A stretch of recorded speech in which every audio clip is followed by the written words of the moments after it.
Isang araw nga pala, ako nga pala papasok. Habang papasok na nga pala ako, ay tatanggalin ko muna yung lock. Natanggal ko na nga pala yung lock, kaya naman dito ilalabas ko na yung bike. Habang malabas mo na nga pala yung bike, bubuksan ko muna yung gate para makalabas ako. Ito nga pala, ipapark ko muna yung bike para masarado ko yung gate. Habang ipinapark ko, munti ko na makalimutan ang cellphone ko. Hindi ko na nga pala na-videoan, nasarado ko na yung gate. Ito na nga pala, papasok na nga pala ako sa school namin. Malayo nga pala to konti, kaya nagbabike ako. Kung mapapansin nyo, nakachingnilas lang ako kasi kailangan sa amin nakachingnilas.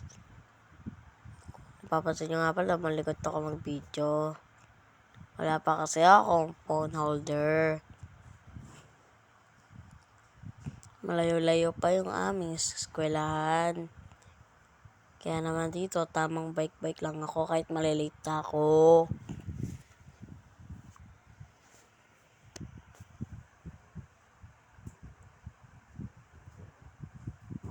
Dito na nga pala, nakalimutan ko yung ballpen ko. Kaya pagpasok ko sa school, wala akong magamit na ballpen.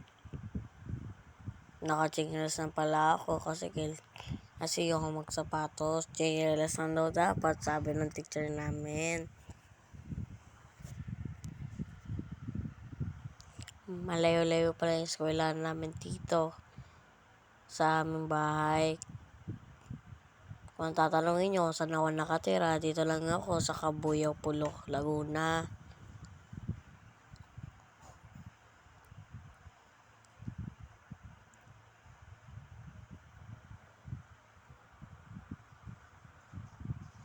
Dito, naiinis ako kasi madami ako nadadaanan na hams. Kaya naman, masakit sa rimset.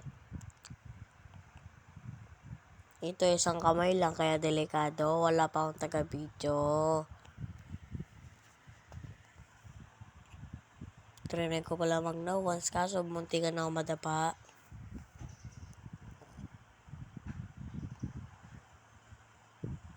Wala pa kasi akong lagayan ng cellphone sa dibdib.